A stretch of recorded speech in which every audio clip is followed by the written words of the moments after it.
नमस्कार, आप देख रहे हैं न्यूज़ वन इंडिया। मैं हूं आपके साथ राजेश कुमार। खबरें देवभूमि की। मुख्यमंत्री पुष्कर सिंह धामी ने दिल्ली में केंद्रीय ऊर्जा मंत्री आर.के. सिंह से मुलाकात कर उत्तराखंड को कोयला आधारित संयंत्र से 400 से 450 मेगावाट स्थायी आवंटन किए जाने का अनुरोध किया है। मुख्यमंत्री ने कहा कि राज्य की ऊर्जा सुरक्षा के दृष्टिगत बेस लोड सुरक्षित किए जाने और राज्य को व्यापक विद्युत कटौती से मुक्त रखे जाने के लिए उत्तराखंड राज्य को कोयला आधारित संयंत्र से 400 मेगावाट स्थायी आवंटन किया जाना अत्यंत आवश्यक है। मुख्यमंत्री ने आपदा के कारण क्षतिग्रस्त हुई विद्युत लाइनों एवं टावर को पुनर्स्थापित करने के लिए केंद्र सरकार से सहायता उपलब्ध कराने का भी अनुरोध किया। केंद्रीय मंत्री ने कहा कि क्षतिग्रस्त लाइनों की क्षतिपूर्ति केंद्र सरकार द्वारा की जाएगी। उन्होंने कहा कि क्षतिग्रस्त विद्युत टावर का सर्वे कराकर इसकी रिपोर्ट भारत सरकार को भेजी जाए। इसका परीक्षण कराकर क्षतिपूर्ति पर विचार किया जाएगा।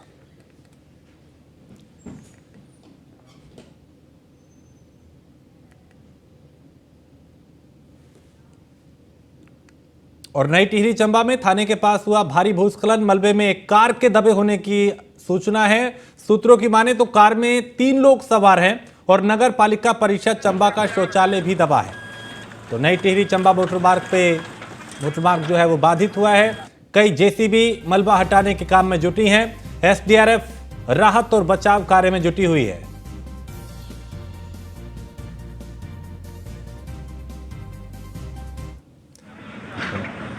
चंबा में थाने के पास भारी भूस्खलन हुआ और मलबे में एक कार के दबे होने की सूचना है और कार में 3 लोगों के होने की बात की जा रही है। इसको लेकर रेस्क्यू ऑपरेशन जारी है। रेस्क्यू किया जा रहा है, मलबा हटाया जा रहा है।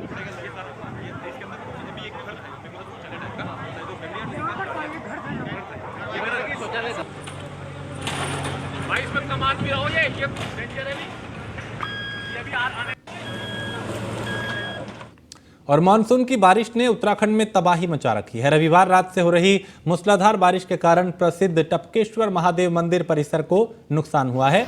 टपकेश्वर महादेव मंदिर के लिफ्ट वाले हिस्से का पुश्ता ढह गया और टपकेश्वर महादेव मंदिर के मुख्य पुजारी भरत गिरी जी महाराज ने बताया कि इससे मंदिर में किसी भी तरह का कोई बड़ा नुकसान नहीं हुआ। साथ ही उन्होंने बताया कि मजदूर लगाकर मलबे को साफ किया गया है।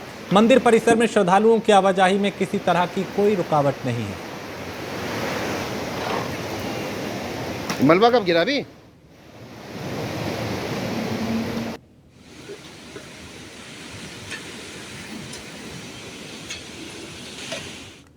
और मानसून सीजन में प्रदेश में कई जगहों पे भारी बारिश से भूस्खलन होने और फसलों के नुकसान होने को लेकर प्रदेश के कैबिनेट मंत्री सुबोध उनियाल का बयान सामने आया। उन्होंने कहा अभी इसको लेकर आकलन करने का समय नहीं है, बल्कि पहले प्रभावितों को राहत पहुंचाना जरूरी है। उन्होंने ये भी कहा कि अभी मानसून सीजन जारी है, ऐसे में आपदा की स्थिति भी लगातार बनती दिख रही है। ऐसे में भी नुकसान को लेकर आकलन करने की जगह पर जो लोग प्रभावित हैं उन्हें राहत पहुंचाने की प्राथमिकता होनी चाहिए। देखिए, अभी तो आपदा का दौर चल रहा है। अभी नुकसान को आकलन करने का समय नहीं है। अभी तो ये है कि आप जनता को जो नुकसान है उसकी भरपाई किस तरह कर सके, जनता के साथ किस तरह खड़ा हो सके, जनता को किस तरह सुरक्षित रख सके। अभी तो आपदा का दौर चल रहा है। और देहरादून समेत प्रदेश के 10 जिलों में आज भारी बारिश के आसार हैं। मौसम विज्ञान केंद्र की तरफ से देहरादून, पौड़ी, नैनीताल, चंपावत और बागेश्वर जिले के लिए ऑरेंज अलर्ट जारी किया गया है। हरिद्वार, टिहरी, चमोली, उधम सिंह नगर और पिथौरागढ़ जिले के लिए येलो अलर्ट है। इन जिलों में भी बारिश हो सकती है। केंद्र के निदेशक विक्रम सिंह ने बताया कि इन 10 जिलों में तेज बारिश और बिजली चमकने के साथ तेज बारिश हो सकती है, जबकि 22 अगस्त से फिर प्रदेश भर में भारी बारिश होने के आसार हैं। उत्तराखंड प्रदेश के 10 जनपदों में आज भारी बारिश के आसार हैं और 22 अगस्त से एक बार फिर से बारिश का सिलसिला शुरू होने जा रहा है। राजधानी देहरादून और आसपास के इलाकों में देर रात से भारी बारिश का सिलसिला जारी है। इसके चलते जो सहायक नदियां हैं, जिसमें रत्ना, बिंदाल और टॉन्स नदियों में पानी का जलस्तर बढ़ा है। लगातार बारिश के चलते देहरादून में 3 डिग्री के तापमान में भी गिरावट दर्ज की गई है। मौसम विभाग के मुताबिक आज देहरादून, पौड़ी, नैनीताल, चंपावत और बागेश्वर जिले के लिए ऑरेंज अलर्ट है, जबकि हरिद्वार, टिहरी, चमोली, उधम सिंह नगर और पिथौरागढ़ जिले के लिए येलो अलर्ट है। यानी ओवरऑल देखें तो आज पूरे प्रदेश में लगातार बारिश अपना असर दिखाएगी और इससे सामान्य जनजीवन बुरी तरह जहां प्रभावित हुआ है वहीं नदियों के जलस्तर जो सामान्य आ रहे थे उनमें एक बार फिर से इजाफा दर्ज हो रहा है। भारी बारिश के चलते राज्य का आपदा परिचालन केंद्र भी जिलों पर निगाह बनाए हुए है और जिला अधिकारियों व जिला आपदा अधिकारियों से खबर ऋषिकेश से है, जहां हिंदू जागरण मंच ने हरिद्वार रोड पर उत्तराखंड के मुख्य सचिव का पुतला फूंका। प्रदर्शनकारियों का आरोप है कि देहरादून में एमडीडीए अवैध मदरसे को प्रोत्साहन देने का काम कर रहा है, जबकि डीएम अवैध मदरसे को सील करने के आदेश जारी कर चुके हैं। हिंदू जागरण मंच के अध्यक्ष सतवीर तोमर ने कहा कि 13 साल से देहरादून में पहले एक मुस्लिम परिवार ने घर बनाया, फिर उसमें मस्जिद का रूप दिया और अब मदरसा बनाकर इस्लामिक गतिविधियों को तेज किया जा रहा है।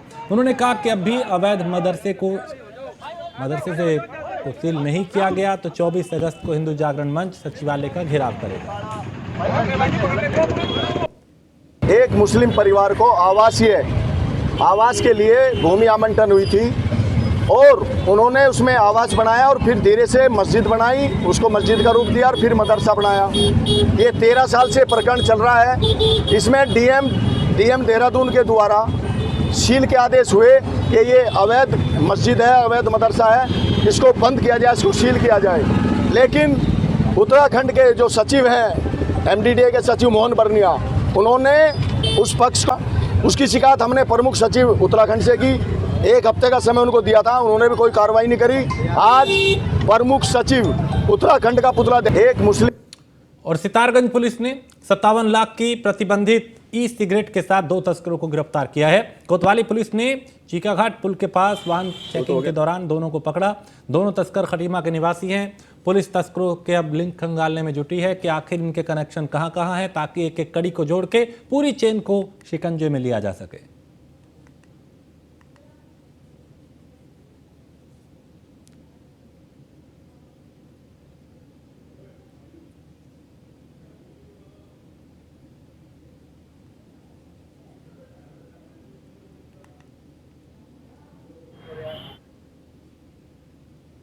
तो 57 लाख की प्रतिबंधित ई सिगरेट इन दोनों तस्करों के पास से पकड़ी गई। और जिलाधिकारी देहरादून ने लगातार वो चूंकि एक्टिव हैं, कार्रवाई कर रही हैं ताकि व्यवस्था बेहतर हो सके। और यहां पे कार्यालय में जनता दरबार उन्होंने लगाया, जहां जिलाधिकारी सोनिका को लगभग 120 शिकायतें प्राप्त हुई, जो कि जमीन, बिजली, पानी, शिक्षा से संबंधित रही। कई शिकायतों के समाधान मौके पर किया गया और कईयों का जल्द से जल्द समाधान करने के निर्देश दिए गए। वहीं बाकी शिकायतों का संज्ञान लेकर उस पर भी जल्द कार्रवाई करने को कहा। लैंड के रिलेटेड डिस्प्यूट 2-3 तरह के होते हैं। एक तो हो गया कि आपकी सरकारी ज़मीन पे अतिक्रमण हो गया, ग्राम सभा की ज़मीन पे अतिक्रमण हो गया, वो हमारे एसडीएम और तहसीलदार उसका संज्ञान लेते हैं, उस पर कार्रवाई करते हैं। लेकिन जो मैक्सिमम डिस्प्यूट्स हमारे पास आते हैं वो रजिस्ट्री रिलेटेड आते हैं कि 2 लोगों की रजिस्ट्री हो गई, किसी ने 10 फीट इधर छोड़ दिया, किसी ने 10 फीट उधर छोड़ दिया। वो बेसिकली सिविल कोर्ट का मैटर हो जाता है जैसे ही रजिस्ट्री वाली रिकॉर्ड में हम जाते हैं। तो वहाँ पे डिस्प्यूट सुलझाने के लिए हम आपसी म्यूचुअली इनको बिठा के और फिर उसके बाद उसका डिस्प्यूट रेजोल्यूशन करते हैं। और एचएनबी गढ़वाल विश्वविद्यालय से संबद्ध सभी कॉलेज में पूर्व की भांति मेरिट के आधार पर प्रवेश कराने की मांग को लेकर एबीवीपी लगातार आंदोलन कर रही है। और इसी कड़ी में आज अपनी मांगों को लेकर एबीवीपी कार्यकर्ताओं ने डीएवी पीजी कॉलेज के छात्र संघ अध्यक्ष दयाल बिष्ट के नेतृत्व में पैविलियन ग्राउंड से लेकर जिलाधिकारी कार्यालय तक पैदल मार्च किया। इस दौरान एबीवीपी कार्यकर्ताओं ने अपनी मांगों को लेकर जमकर नारेबाजी की, प्रदर्शन किया। कलेक्ट्रेट पहुंचने के बाद कॉलेज के छात्र जिलाधिकारी को ज्ञापन सौंपने की मांग करने लगे, जिसके बाद छात्र प्रतिनिधियों ने अपनी मांगों को लेकर जिलाधिकारी के माध्यम से एचआरडी मिनिस्टर के नाम ज्ञापन सौंपा। पूर्व में विदित होगा कि किस प्रकार से यहाँ सीयूईटी की परीक्षा कराई गई, जिसके माध्यम से पता चला कि 65% अभी भी कॉलेजों की जो सीटें हैं वो रिक्त हैं। तो इससे कहीं ना कहीं छात्र हित जो दिख रहा है वो कहीं ना कहीं हनन हो रहा है उसका, चूँकि जो सीटें रिक्त हैं उन्हें जल्द से जल्द भरा जाना चाहिए। चूँकि जो केंद्र, जो परीक्षा के केंद्र जो तय किए गए वो बहुत ज़्यादा दूर थे, तो इसकी वजह से कहीं ना कहीं छात्र जो हैं। आज विद्यार्थी परिषद के पूरे देहरादून महानगर के 5 महाविद्यालय के कार्यकर्ता आज डीएम मैम को ज्ञापन देने आए थे। पूर्व में सभी महाविद्यालय हमने पिछले शनिवार को बंद कराए थे, जिससे कि यहाँ पे हमारी मुख्य मांग यह है कि जिन छात्रों का एडमिशन नहीं हुआ है उन छात्रों का एडमिशन हो। जो छात्र सीयूटी देने से वंचित रह गए हैं, उन्हें जानकारी के अभाव के कारण, ये शिक्षा विभाग की नाकामियों के कारण वो अपना एडमिशन अपना सीयूटी का फॉर्म नहीं भर पाए हैं, उन बच्चों को अब मेरिट बेस पे। कांग्रेस हाईकमान ने फिर से हरीश रावत पर भरोसा किया है और नई कांग्रेस कार्य समिति में उत्तराखंड से हरीश रावत और गणेश गोदियाल को जगह मिली है। हरीश रावत को जहां स्थायी आमंत्रित सदस्य के तौर पर शामिल किया गया, वहीं अध्यक्ष गणेश गोदियाल को विशेष आमंत्रित सदस्य के रूप में नामित किया गया। इन नेताओं को केंद्रीय कार्य समिति में स्थान मिलने पर कांग्रेस नेताओं ने खुशी जाहिर की। कार्यकर्ताओं में भी काफी उत्साह दिखाई दिया।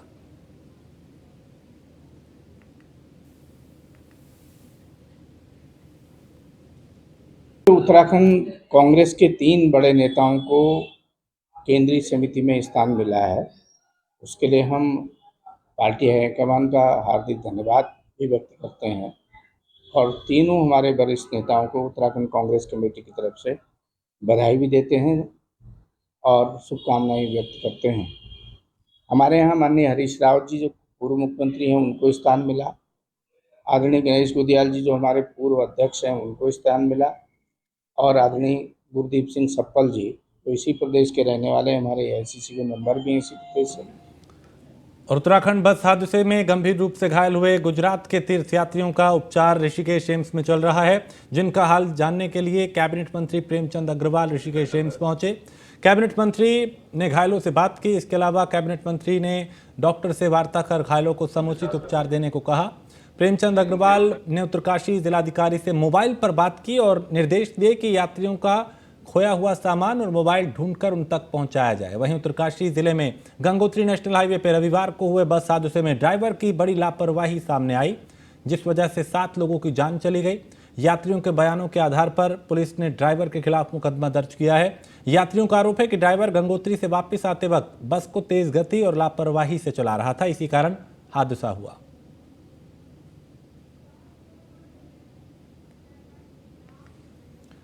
और यहाँ छोटे से ब्रेक के लिए रुकेंगे। ब्रेक के उस पार कुछ और खबरें। मसूरी में सड़क हादसा हुआ और नाग मंदिर के दर्शन कर लौट रहे श्रद्धालुओं की कार को रोडवेज बस ने यहां टक्कर मार दी। हादसे में एक व्यक्ति घायल हुआ। हादसे का कारण मसूरी पेट्रोल पंप के पास सड़क किनारे रखे गए बिल्डिंग मटेरियल को बताया जा रहा है। कार में बैठे 4 लोगों में से एक व्यक्ति गंभीर रूप से घायल हुआ, जिसे अस्पताल में भर्ती कराया गया।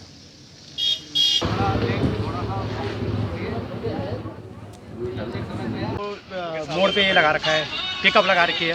अब बस वाला ने, हम नीचे से आ रहे थे 30 की स्पीड 40 स्पीड में आ रहे थे। हमने जैसी गाड़ी को टर्न करने के लिए थोड़ा गड्ढा बचाएंगे, थोड़ा इधर को काट दिया तो बस वाले ने पूरा ठोक दिया। बहुत स्पीड पे आ रहे थे बस वाले, ना हॉर्न दिया बस वाले ने ना कुछ। अब बैक करने के लिए मैंने बैक गियर मार दिया, नहीं तो बच गए।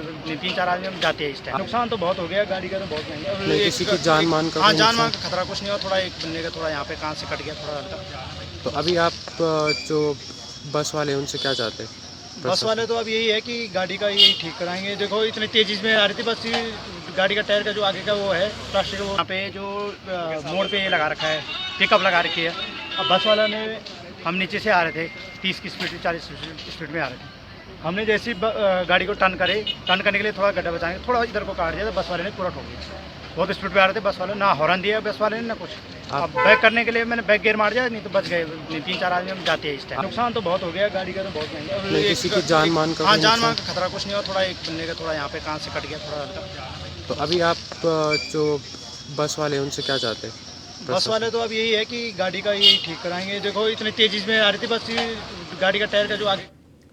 बागेश्वर उपचुनाव में भारतीय जनता पार्टी कुछ और लोगों को पार्टी में शामिल करा के कांग्रेस को झटका दे सकती है। बीजेपी प्रदेश अध्यक्ष महेंद्र भट्ट ने पत्रकारों से बात करते हुए ये संकेत दिए। हालांकि वो खुलकर कुछ नहीं बोले। प्रदेश अध्यक्ष के मुताबिक बागेश्वर उपचुनाव में भारतीय जनता पार्टी बहुत बड़े अंतर से जीतेगी और कांग्रेस प्रत्याशी की जमानत जब्त होगी। हमारी पूरी टीम वहाँ लग चुकी है और बहुत अच्छे मतों से हम उस चुनाव को जीतेंगे। और पिछली बार भी कांग्रेस जमानत जब्त हुई थी, इस बार भी कांग्रेस की जमानत जब्त होगी। एक उत्साह वहाँ पर है, बड़ी संख्या में कांग्रेस के लोगों ने कांग्रेस छोड़कर भारतीय जनता पार्टी की सदस्यता ली है। कांग्रेस के अंदर आक्रोश इस बात का है कि जो पैनल भेजा जाता है उसमें कार्यकर्ताओं के नाम भेजे ही नहीं जाते हैं और गुमराह करा, इसलिए कांग्रेस में एक बहुत बड़ा रिएक्शन है। बड़ी संख्या में वहाँ के अनेकों लोग, एक ज्येष्ठ प्रमुख से लेकर अनेकों जो कांग्रेस के जो वहाँ के कभी ना कभी प्रत्याशी रहे, चाहे वो नगर पालिका क्षेत्र के रहे हों चाहे बाकी, सब ने पार्टी ज्वाइन की है। भारतीय जनता पार्टी ने उनका स्वागत किया। हमारी पूरी टीम वहाँ लग चुकी है और बहुत अच्छे मतों से हम उस चुनाव को जीतेंगे। और पिछली बार भी कांग्रेस जमानत जब्त हुई थी, इस बार भी कांग्रेस की जमानत जब्त होगी। एक उत्साह है वहाँ पर है, बड़ी संख्या में कांग्रेस के लोगों ने कांग्रेस छोड़कर और देहरादून में बीजेपी लोकसभा चुनाव को लेकर अभी से तैयारियों में जुट गई है। इसी कड़ी में देहरादून में वोटर चेतना महाअभियान का आयोजन भी किया गया। इस आयोजन में बीजेपी के कार्यकर्ता और नेताओं ने नए नए मतदाताओं को, जिन्होंने जनवरी में 18 वर्ष की उम्र पूरी की है, उनके नाम मतदाता सूची में जुड़वाने का काम करेगी और लोगों को बीजेपी के पक्ष में मतदान करने की अपील करेगी।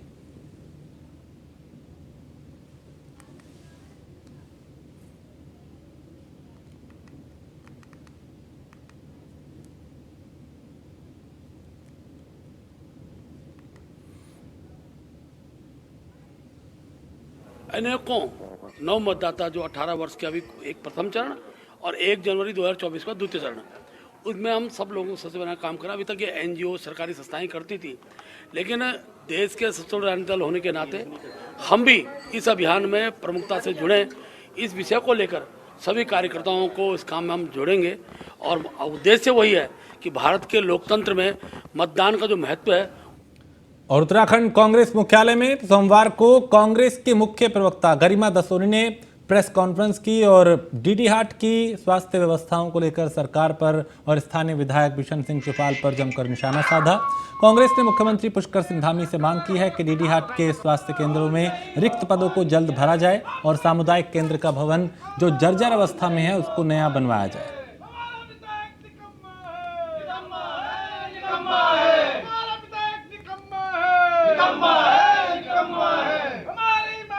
डीडी हाट में 1996 से लेकर आज तक बिशन सिंह चौफाल विधायक के रूप में जीतते चले आ रहे हैं। 6ठी बार के विधायक हैं, 3 बार के कैबिनेट मिनिस्टर हैं, प्रदेश अध्यक्ष के पद पर रह चुके हैं, KMVN के अध्यक्ष के पद पर रह चुके हैं, 2 बार के जिला अध्यक्ष हैं, ग्राम प्रधान रह चुके हैं, ब्लॉक अध्यक्ष रह चुके हैं। तमाम पदों को 40 सालों से सुशोभित करने के बाद भी आज उस डीडी हाट की ये हालत है कि सामुदायिक स्वास्थ्य केंद्र जो है डीडी हाट का, उसमें एक अल्ट्रासाउंड मशीन और एक एक्सरे की मशीन नहीं। और लैंसडाउन वन प्रभाग ने हाईकोर्ट के आदेश पर गिवाई स्रोत और ग्रास्टनगंज में वन भूमि पर हुए अतिक्रमण पर बुलडोजर चला दिया। अतिक्रमण हटाने के दौरान कोटद्वार रेंज के अंतर्गत 5 पक्के मकान ध्वस्त किए गए, जबकि 4 को कागजात पेश करने के बाद नोटिस दिया गया।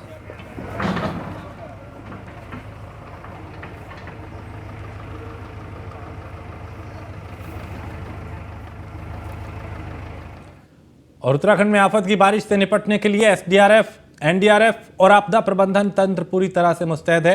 सचिव आपदा रंजीत कुमार सिन्हा का कहना है कि यमुनोत्री राष्ट्रीय राजमार्ग पर हुए हादसे में जिन यात्रियों की मृत्यु हुई है उनमें से एक के परिजनों की प्रार्थना पर अंतिम संस्कार हरिद्वार में किया जाएगा, जबकि अन्य शवों को हवाई मार्ग से गुजरात भेजने की कार्रवाई की जा रही है। कल तक येलो अलर्ट था, फिर कल शाम से फिर चेंज हुआ है और आज भी अलर्ट है बारिश का।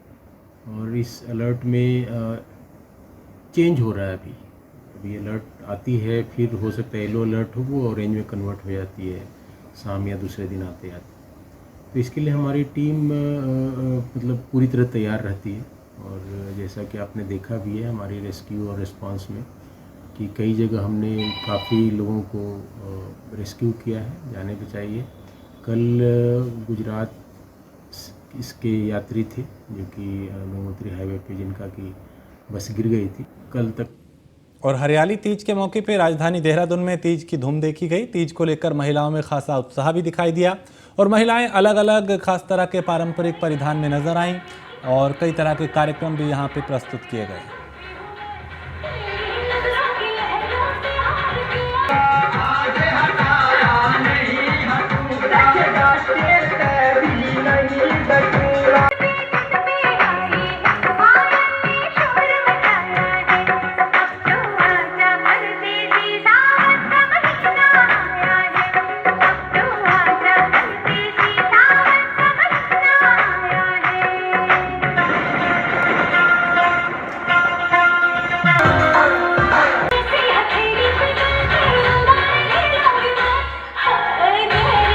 है 4 कैटेगरी में 40 below, 40 above, 50 plus category, girls category, तो सब में डांस कंपटीशन है, सबका रैम्बो कंपटीशन है। 16 सिंगार करके आई हैं महिलाएं, देखते हैं मैं खुद एक्साइटेड हूँ कि हाँ देखते हैं क्या करा है, कौन जीतता है। मैंने डांस कंपटीशन है 4 कैटेगरी में 40 बिलो, 40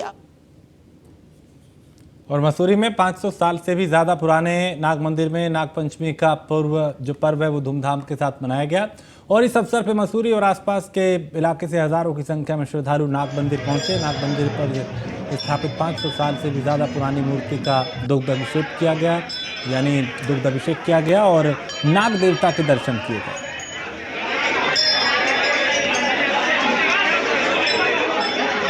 नाग देवता उनके ऊपर अपना आशीर्वाद बनाए रखें और हर वर्ष की भांति इस वर्ष भी देखिए आप बहुत ज़्यादा बारिश हो रही है। बारिश के बावजूद भी बहुत भारी संख्या में श्रद्धालु यहाँ पे दर्शन के लिए आ रहे हैं और नाग देवता पहाड़ों में न्याय के देवता के रूप में प्रसिद्ध हैं। आज नागपंचमी है। नागपंचमी हमारे क्षेत्र के लिए दिवाली और होली से बड़ा त्यौहार है और हमारे क्षेत्र के समस्त भक्तजन सेवा में लगे हैं। आप देख रहे हैं जिस प्रकार चारों तरफ हर एक मोर्चे पे, चाहे मातृशक्ति हो, चाहे युवा साथी हो, चाहे बुजुर्ग हो, हर जगह खड़े हैं अपना योग। पुराने समय में एक गाय हुआ करती थी जो यहाँ के मेन पुजारी की गाय थी। वो डेली जब सुबह जंगल के लिए खोलते थे तो उसको शाम को। और इसी के साथ इस बुलेटिन में फिलहाल इतना ही। आप बने रहिए न्यूज़ 1 इंडिया के साथ।